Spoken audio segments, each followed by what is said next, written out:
The largest of these aftershocks was a magnitude 4.6 that struck at 5:28 a.m. local time on September 7, waking up many and causing damage to 100 properties. Despite being a lesser magnitude event at a spot 2.5 kilometers north-northeast of the August 23 earthquake, this generated even stronger ground acceleration near the epicenter, which according to user reports may have reached around 10% the acceleration due to gravity. Induced earthquakes. While this is not absolutely certain, it is likely in my opinion that all of the damage which occurred was triggered by what is referred to as an induced cluster of earthquakes, or earthquakes triggered by human activity.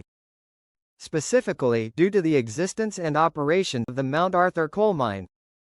But wait, before you lawyers at that company potentially get angry at me, what if I were to tell you that yes, while the existence of the mine did probably cause these earthquakes and the associated damage, that it wasn't the mine, their employees, or the company's fault, meaning no one involved did anything wrong? Confused? Let me explain.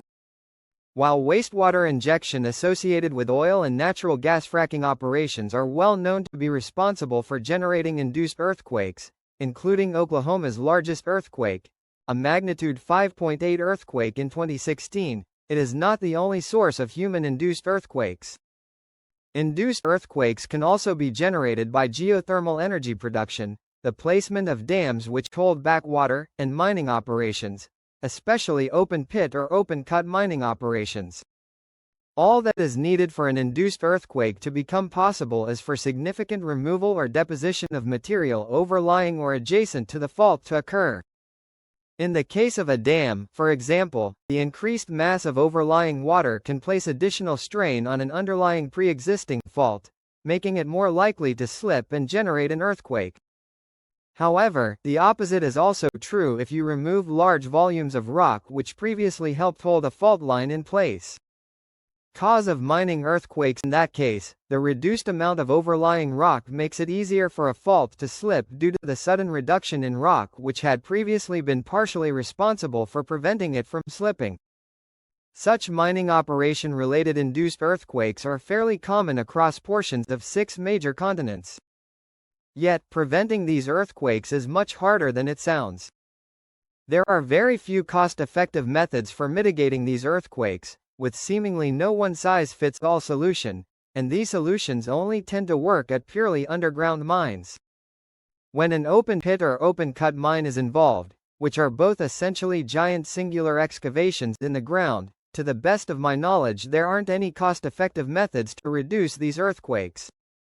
And this was the case at the Mount Arthur coal mine, it couldn't have been prevented. In fact, if you dear viewer could find a decent method to prevent induced earthquakes, can you solve this problem?